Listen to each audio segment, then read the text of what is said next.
Dr. Gore is a transplant physician and a consultant medical pediatrician. Does remain a challenge. Your words that ovarian cancer in a maintenance setting, especially the high risk patients, as well as in a relapse setting, is a big challenge that we see.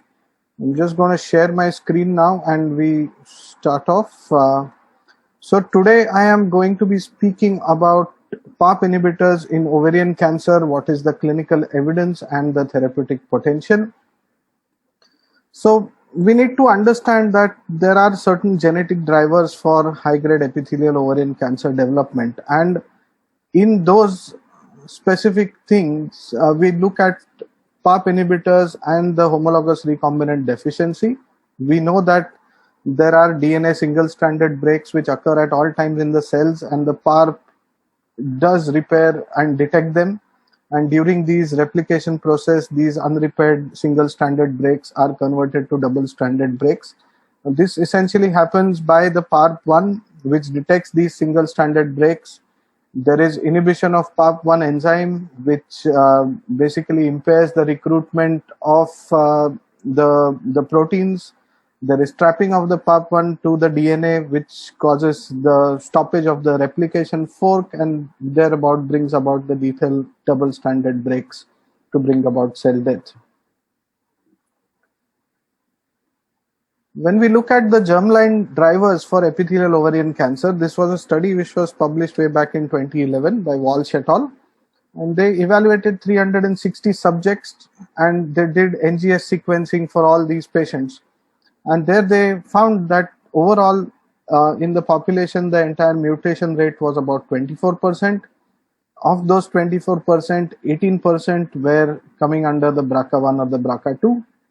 And in women who mainly had inherited mutations, more than 30% had actually no family history of breast or ovarian carcinoma. And more than 35% were 60 years or older at diagnosis. So when we look at the relevance of other inherited mutations beyond BRCA1 and BRCA2 and their correlation with the ovarian risk, these numbers are much lesser. Out of which the BRIP is the BRIP1 we see in about 0.9% cases. The RAD51C in about 0.41% and the RAD51D in about 0.35%. We see that 70% of these cases, 92% of the RAD51D and about 93% of BRIP1 are more than 50%, or more than 50 years at mean age. So it does occur in patients who are slightly younger as compared to the average age where ovarian cancer is diagnosed. Approximately 50% of these high-grade serous ovarian cancers have alteration in the homologous recombinant repair genes. These genes may have mutations, deletions, amplifications, which can either be in all the genes that I had enumerated, the BRCA1, BRCA2, as well as the CDK12, the RAD51C, RAD51D, and multiple others which are labeled as possibly HR deficient, which is the PTEN and the EMSY amplification. The issue is about how the testing is being done for the HRR status in ovarian cancer, and at least for the niraparib study, for the PRIMA and the PAOLA-1 studies determined these the HR status using the Myriad MyChoice companion diagnostics, where it looks at tumor BRCA status along with the genomic instability score, where the loss of heterozygosity, the telomic allelic imbalance, as well as the large-scale state transitions are looked at. And these are the ones which is currently recommended, although there are many other labs which are providing the testing to be done. When we look at the other non-BRCA HRR gene mutations, they are very less in number. The ARIEL2 data shows that when we look at the RAD51C, RAD51D, the ATM, the CHEK2, most of the patients who received these drugs for these particular mutations in the BRIP1 and the CHEK2 had stable disease in terms of RECIST criteria, while the RAD51C patients did show that they had partial remissions.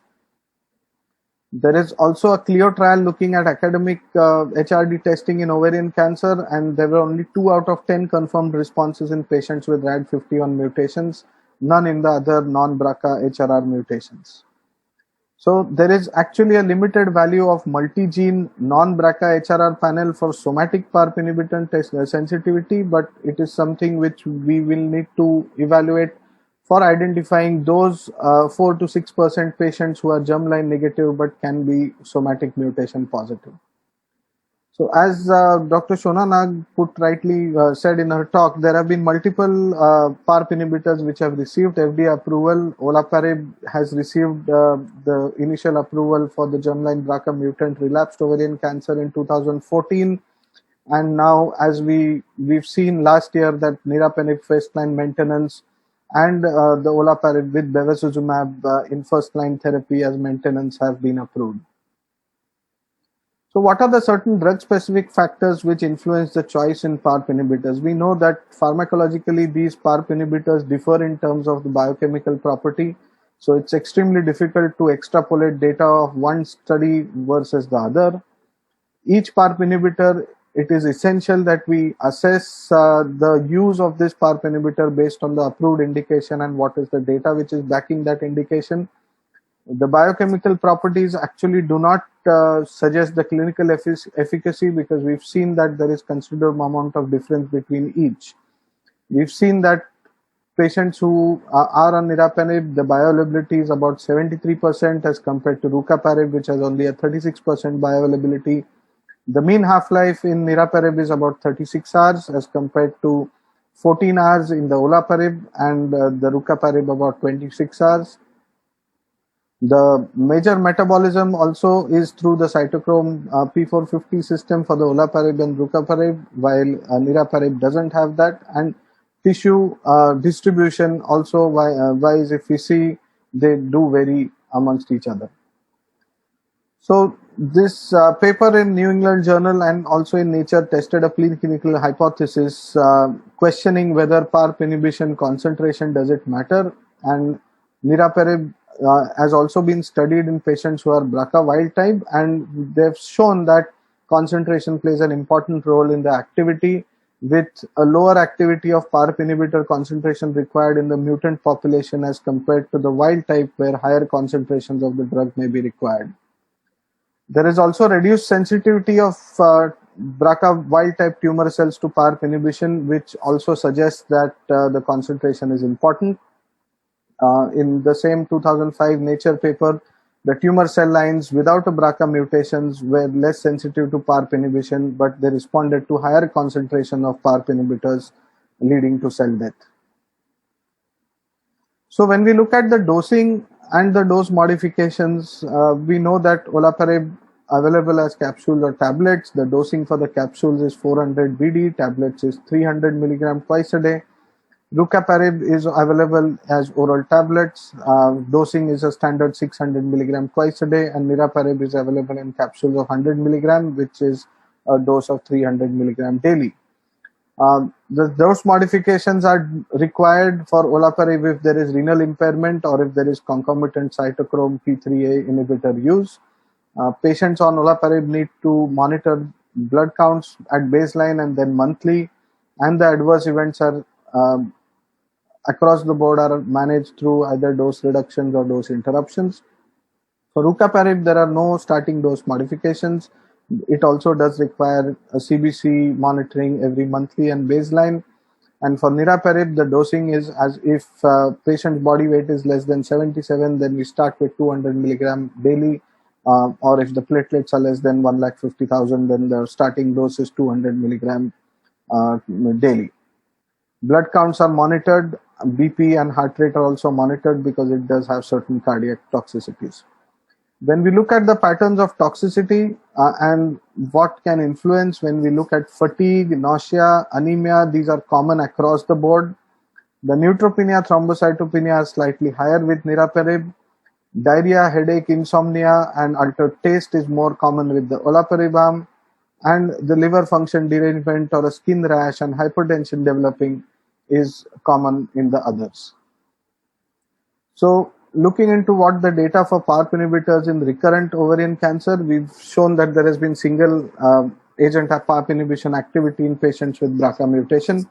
For all the three drugs, we've seen that if patients who have received more than 3 lines of therapy or more than 2 lines of therapy are the study population, the overall response as per the RECIST is seen in about 34%, 54%, and 39% of patients, with a median duration of response varying somewhere between 8 months to 9 months. So the key randomized phase 2 studies of PARP inhibitions, this have the first study was the one which was published in JCO in 2012, which compared PLD versus olaparib 200 or 400 twice a day in a recurrent setting. And the result was there was no significant overall response rate or PFS difference between the three groups, either the PLD versus olaparib 200 or olaparib 400. The carboplatin paclitaxel versus chemo plus olaparib did show an improved PFS for a triplet, with the best results in the BRCA positive patient. And the maintenance olaparib, which was a New England Journal paper in 2012, showed that the results are better in terms of progression-free survival in olaparib in the intent to treat population. These are the landmark papers which led to the approval of olaparib in 2014, initially as for the recurrent disease, and then an expanded approval for maintenance in November of 2017. So study 19 has been the most landmark paper for olaparib. This was a phase 2 study looking at olaparib versus placebo with a primary endpoint of PFS in patients who were having platinum-sensitive recurrent high-grade serous ovarian cancer, receiving 2 or more than 2 lines of platinum-based therapy. And these are the probability of progression-free survival, where olaparib, the median PFS was 8.4 versus 4.8. In all patients, and in the BRCA mutated population, it was 11 months versus 4.3 months. Niraparib maintenance in platinum sensitive recurrent ovarian cancer. This is the NOVA study, which is a phase 3 study. Again, these are patients who are randomized on base of germline BRCA mutation present or absent, and a 4-arm study. SOLO 2 also looked at olaparib versus placebo in patients who have received more than 2 lines of therapy in BRCA positive patients. And ARIEL 3 looked at rucaparib maintenance in platinum sensitive recurrent CA ovary patients with rucaparib 600 BD versus placebo. And when we look at all these studies, this is for the study 19, the SOLO, NOVA, and the germline BRCA mutant, non-germline BRCA mutant, the ARIEL 3 in the BRCA mutant, and the intention to treat population. There is proof of principle here that in germline BRCA mutated patients, all these drugs did much better than the non-germline BRCA mutant. We see a progression-free survival hazard ratio of 0.35 for the study 19, 0.3 for SOLO 2. In the NOVA germline BRCA mutated, it's 0.27. In the ARIEL 3 also BRCA mutated, 0.23, which is a significant p-value. When we look at PFS in the phase 3 trials, these are versus placebo in maintenance for BRCA mutated population of the SOLO 2, the NOVA, and the ARIEL. We've seen that as a group, we have great benefit which is maintained across whichever agent has been used in these trials. This is in the without BRCA mutation positive. Of course, the magnitude of benefit is less, even though there is some benefit which has been achieved. Now, the SOLO 2 final overall survival analysis was presented in the ASCO 2020, which shows about 116 events in the olaparib arm versus 65 in the placebo group, with a median overall survival of 51 months as compared to 38 months in the placebo arm. And many of these patients were allowed to cross over, and the graph on the right hand side is for the study population adjusted for subsequent PARP inhibitor use, and the same is actually maintained. So coming to first line maintenance therapy, we looked at these trials of SOLO 1, which was olaparib versus placebo, and first line maintenance with patients with a BRCA mutation. This was a phase 3 study for patients undergoing A newly diagnosed ovarian cancers who were in good performance status and having BRCA mutation, those who undergone an optimal cytoreductive surgery, were randomized to olaparib versus placebo post completion of chemotherapy. So the solo one PFS at 5 years, we see at 5 years also the olaparib shows about 48% patients who are still on are showing benefit. The median PFS is about 56 months in the olaparib arm and about 13.8 months in the placebo group with a significant hazard ratio. The median treatment duration for patients was also almost 2 years in the patients who were on olaparib as compared to the placebo, which lasted for about a year. PRIMA study looks at maintenance niraparib versus placebo and in patients who are at high risk of recurrence after first-line platinum therapy. These are the patients who've got a response to 6 to 9 cycles of first-line chemo. There is high risk of recurrence. And then these patients post-surgery have been randomized to niraparib or placebo. Again, primary endpoint is PFS. Secondary endpoint overall survival or PFS2, and these patients were treated for 36 months or until progressive disease. When we look at the PFS in the HRD patients, we see that the median PFS for niraparib is 21.9 months as compared to 10 months. In terms of patients who had no progressive disease or death at 6 months, 86% versus 68. At 18 months, it's about 60% versus 35%. So 57% risk reduction in risk of relapse or death because of niraparib as compared to the placebo. And when we look at patients which are HRD BRCA positive, about 30%, HRD BRCA negative 20%, and the ones which are HRP is about 34%. So for the PRIMA study, when we look at the mutated BRCA1 versus mutated BRCA2, the niraparib showed a hazard ratio of 0.39 for the mutated BRCA1, and in terms of PFS, it did show that the curves are separating very early. In the mutated BRCA2, a better hazard ratio of 0.35 was seen, and niraparib efficacy was similar across BRCA1 and BRCA2 mutated patients. In patients who had HRD and HRP, this is by independent review. This is showing that niraparib has shown a clinical benefit in the HRD and the HRP subgroups, and all subgroups which were analyzed did account for all the stratification imbalances which may arise in such statistical analysis. The PAOLA-1 looked at maintenance olaparib and bevacizumab as initial therapy, and these are in newly diagnosed patients who have undergone upfront or interval surgery and the standard platinum taxane-based chemotherapy with at least 3 or more cycles of bevacizumab. These patients were randomized 2:1 to olaparib for 2 years and bevacizumab 15 mg per kg every 3 weekly for 15 months versus placebo and bevacizumab maintenance. So there were almost 50% of patients which were HRD positive, and all of these patients were evaluated using the Myriad MyChoice test. We see the PAOLA-1 PFS by the HRD status. This is HRD positive including the BRCA mutation. This is HRD positive excluding the BRCA mutation, and the HRD negative or unknown. And the freedom from disease progression at 2 years is 66% in the HRD positive group as compared to 29%, 26% versus 52% in the other HRD excluding the BRCA. When we look at certain other patient-specific factors that influence the choice, we know that this algorithm is very commonly used nowadays because it does show what all options we have. So when do we do testing, whether at diagnosis, whether you would ask for somatic and or germline testing, whether simultaneous HRD testing would be asked for, then the first clinical decision of whether this patient is undergoing a primary debulking surgery or NACT followed by interval cytoreduction, addition of bevacizumab, looking into contraindications, how many cycles, what is the HRD status, and then looking at maintenance treatment for patients who've undergone complete cytoreductive surgery is an important decision, and whether to add the PARP inhibitor at this point of time.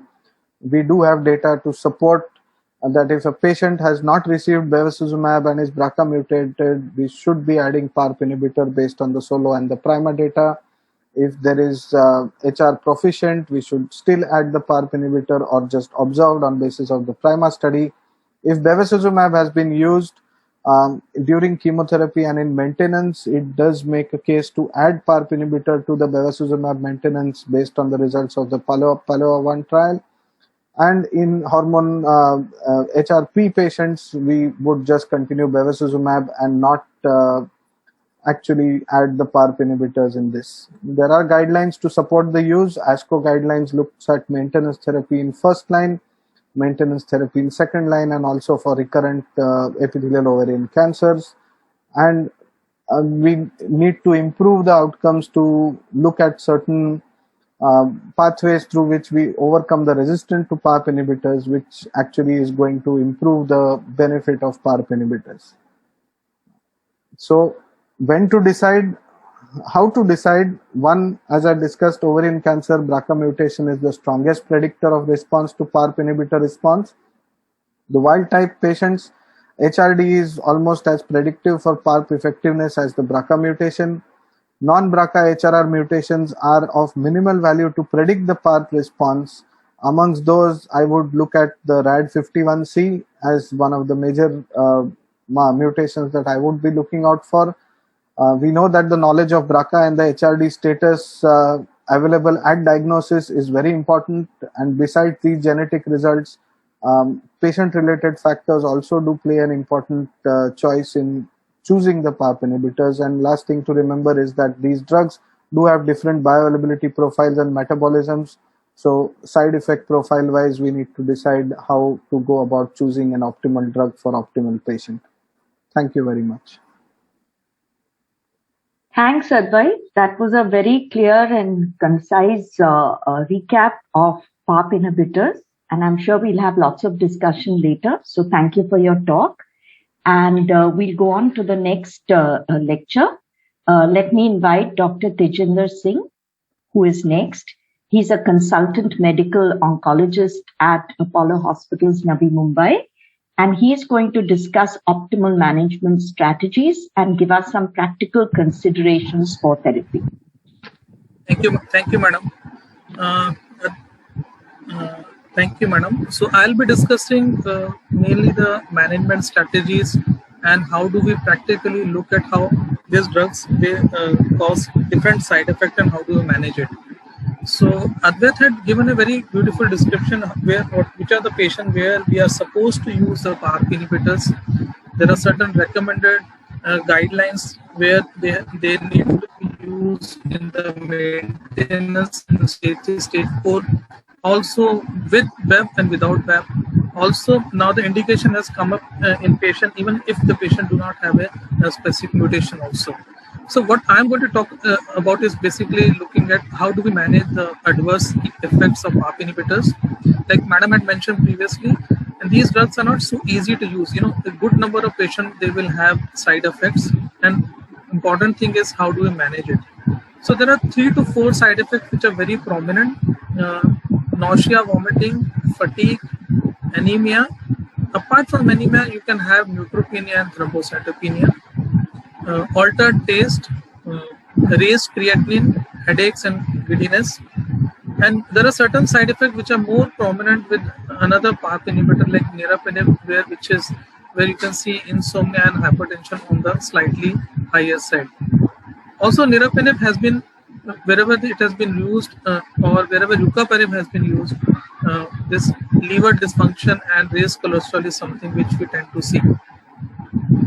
So this, looking at the management strategies, I think the most important thing which whoever used the PARP inhibitor, they know that in the first 3 to 4 months is something which is very crucial, and we need to support the patient proactively in these initial days. And because if you are able to manage the side effects, then the chances are there that patient will continue on the drug, and the chances of continuation of the drug is more probable over there. So the management strategies basically looks at whether the patient has got a low grade adverse events or they have got a high grade. Most of the low grade basically adverse events, basically reactions, they can be managed symptomatically.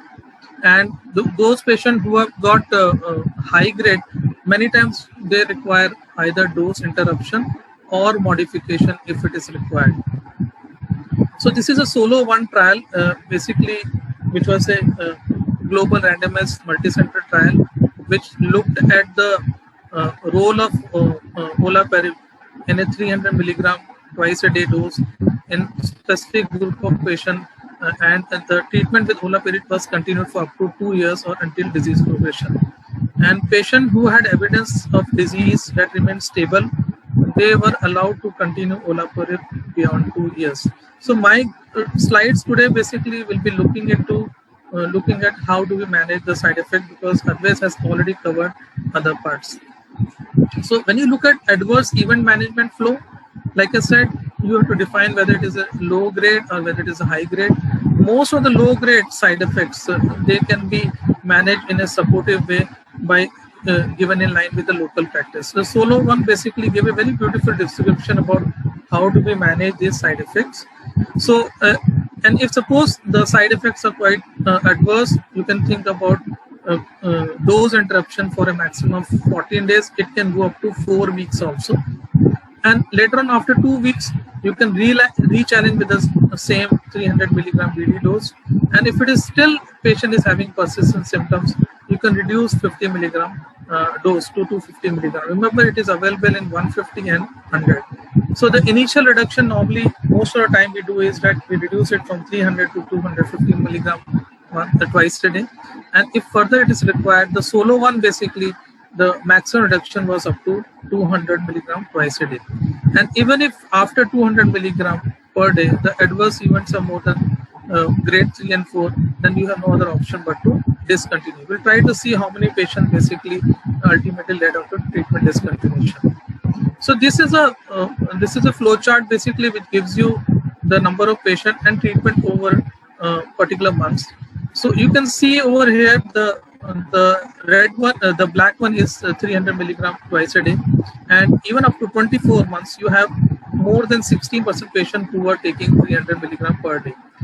And if you see the minimum dose which was part of the SOLO trial, which was 200 milligram per day, more than 97-98% basically they were in the dose of minimum 200 milligrams. So nearly 66 to 70% in the 300, around 10 to 15% in 250, and around 10% in the 200 milligram. So hardly, if you see a number of patients who had basically less than 200, they have not taken, but very less number of patients they required over there. So nearly over a period of 2 years, good number of patients, more than 2/3 patients were still continuing on 300 milligram per day. Now these are the most common side effects. Like I said, the most common side effects are nausea, and the second is fatigue, also known as asthenia, and vomiting and anemia. Diarrhea and constipation were also seen in good number of patients. Taste sensation, loss of taste, arthralgia, neutropenia, headache, giddiness are something which are other side effects. So what we are going to talk today is basically we are trying to explore certain side effects and their management. Like the most common is your nausea, vomiting, anemia, and fatigue, asthenia. Also, we'll try to touch on a very difficult topic about patients getting AML and MDS. So nausea and vomiting in SOLO 1 was generally reported early on, and with most patients remaining on treatment. So the prevalence you can see over here, in the initial days, the number of patients who had nausea and vomiting was quite large number, but over a period of time, but most of them had only grade 1, grade 2, grade 1 or grade 2, majority were grade 1, but over a period of time, the potential to cause nausea gradually decreased. So you can see here the percentage patient who had events related to nausea was around 70%, and median duration of first event was hardly anything. It was in the first few months only, and most of the patients they had not too much of side effect with it. Compared to vomiting, around a quarter of patients who experienced vomiting required a dose interruption, but only two patients had to discontinue due to this adverse event. So you can see the outcome here, nearly 96%. Basically, they had a recovered or resolved outcome. So how do we manage? The main thing is naturally you require to good counseling, and if suppose counseling doesn't help, intervention is required. So the counseling, patient needs to be counseled regarding the frequency of side effects, including the awareness that the events are more common at the start, and they have to understand that over a period of time it will go down. So we normally tend to prescribe them antiemetics, and how do they need to use it. So make sure that the patient basically will advise the patient that the pre-treatment with antiemetics is not required later on. But if a patient develops too much of side effects, we tend to use, metoclopramide or prochlorperazine. Normally, it has been advised to avoid neurokinin receptor antagonists. And if the patients are not having any control, the best thing is to interrupt the olaparib and restart when the symptoms are less than 1. Dose interruption followed by resumption at the same dose should be considered as the first approach prior to reducing the dose. When you look at fatigue, which is something which is very unique to these molecules, nearly 2/3 of the patient they had fatigue. They reported fatigue. You can see over here 63%, and basically the outcome or recovered patient was also around 62%. So fatigue was something which persisted over a period of time. Here also similar things that remember one thing we need to evaluate here other causes of fatigue before you call it something related only to PARP inhibitor, because anemia is something which normally can also cause fatigue, and there are supportive care to cope with fatigue, like they need to be told to hydrate themselves, and they need to take adequate rest, and adequate nutrition is something which is important. But if the fatigue is persistent, reduction of the dose, despite dose interruption, reduction might be beneficial here. Third thing is anemia, I think, which is something which most of us are dealing with it. Nearly 39% of the patients had anemia, and median time to onset was around approximately 2 months. And you can see over a period of time, the grade 1 and 2 basically started happening in the first 5th and 6th months, and it gradually persisted even up to 24 months. And this is something what is required in basically to treat anemia is that you need to monthly assess the blood counts in the first 12 months. After the 12 months, no need to do it every month. Most of the time we call them every 3 months if the counts are remaining stable. So this is the management of hematological toxicity. If it is a grade 1 or 2 anemia, the treatment related anemia may be managed with transfusion without the interruption of olaparib. If it is a grade 3 and 4, most of the time we need to do interruption for a maximum of 28 days.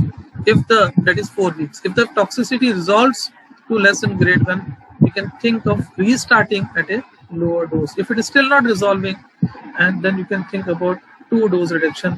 But if it is persistent, better to discontinue. But there is one simple thing you have to understand is that sometimes you will, if a patient, in cases where blood transfusion is still required despite of dose reduction and interruption for more than 4 weeks, think about doing a bone marrow and cytogenetic evaluation, basically to rule out AML or MDS, even though the percentage is less.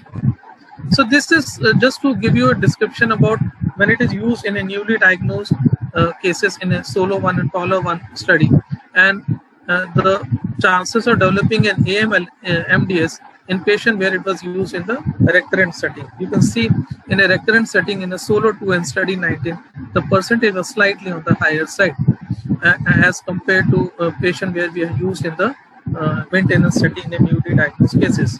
So in a recurrent setting, the probability of getting AML and MDS is slightly on the higher side, naturally because they have been pre-treated with previous chemotherapies, multiple lines of chemotherapies. So how do we manage AML? Basically, it requires bone marrow. It requires a treatment according to it. But most of the time, the treatment for any secondary AML or MDS, you have to discontinue olaparib. This is not so good. So this is a tolerability when we see in a patient with newly diagnosed ovarian cancer in a SOLO-1 PAOLA and PRIMA study. You can see the dose, the SOLO-1 had the maximum treatment duration as compared to PAOLA, where they had used BEV, it was around 18 months. And you can see adverse events leading on to dose interruption in SOLO-1 was around 52 patients. In combination, it was 54. Niraparib had slightly more, and niraparib required dose modification in slightly more number of the patient. So, but the treatment leading on to discontinuation was not so high, around 12, 20, and 12 patients in the niraparib arm.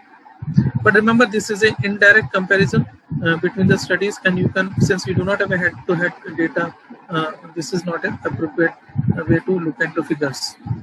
So one more thing is looking at the tolerability in a platinum-sensitive recurrent cases. You can see 3 drugs: olaparib, niraparib, and rucaparib. The dose interruption was more in the niraparib and the rucaparib arm as compared to placebo, which was in the olaparib it was around 45% had dose interruption as compared to 67-63% in the ruca and niraparib, and dose reduction was also more in the niraparib and the rucaparib. So when we try to compare, remember this is not a direct head-to-head comparison. When we try to compare looking at the safety analysis of olaparib compared to rucaparib, all these parameters they favor more in olaparib as compared to rucaparib. When we compare olaparib with niraparib also, the safety profile was more better with the olaparib. And when you compare rucaparib and niraparib, almost not too much, but slightly more favoring rucaparib in the dose reduction. But these are all indirect comparison between studies which cannot be made in the absence of head-to-head data due to differences, including study design, population, and inclusion criteria. And so this is not a direct head-on comparison. So when you look at the final thing is that ensure patients that the education starts prior to treatment. They should know how and when to take, what are the drug interaction, what side effect to look for, how long it is going to remain. And important thing is, like I said, monitoring the first 3 months are very important, 2 to 3 months, and look for serious side effect and accordingly manage. So patient education and awareness side effect may increase the compliance and into the long-term way. So to conclude, most common side effects which are generally mild to moderate, and management strategies should be tailored according to patient's symptoms. And it is vital to effectively communicate the side effects of olaparib as well as educate patient on the management strategies. And dose reduction are generally implemented as a secondary approach to toxicity management when other methods have not been very successful. So I'll just present one small case of a 79-year-old patient, known case of BRCA1 mutation, declined risk reduction bilateral salpingo oophorectomy, and presented in 2013 with abdominal distension and pain, had gross ascites, large omental mass, and the adnexal mass. And finally, the biopsy came as high-grade serous adenocarcinoma with a very high CA-125 of approximately 2000. Given 2 cycles of paclitaxel and carboplatin and patient interval debulking, there was no residual disease, very good response. And additionally, 4 cycles of patient received pacli and carbo. In between, patient had a symptomatic anemia and prior to the 6th cycle and received blood transfusion. So following the therapy, basically the CT showed a complete response, and the patient was counseled basically for the maintenance therapy with olaparib, and she agreed for it. And patient initially, when you can see over here, the hemoglobin was around 10.2, and post nearly 1 month of therapy, the hemoglobin dropped to 7.4. She was given 2 units of Paxil, then restarted olaparib with the same dose of 300 milligram BD, and again an anemia. The patient was again given 2 cells of Paxil, dose reduced to 250 milligram. But later on, the hemoglobin was still dropping to up to 7.6 gram. So ultimately, this patient, we had no other choice but to reduce the dose to 200 milligram twice a day. And hemoglobin, she was able to complete her 2 years of therapy in March 2016. At the end of the day, after 2 years, the hemoglobin was 11.5. So this is something which I feel, apart from nausea, vomiting, fatigue, is anemia is something which is very common. Mostly, many people have a tendency to start in a low dose to the full dose. It's the ideal thing is to start in a full dose and see the side effect and accordingly reduce the dose over there. Thank you. Thank you for that, Dr. Singh. That was an extremely practical guidance to how to manage olaparib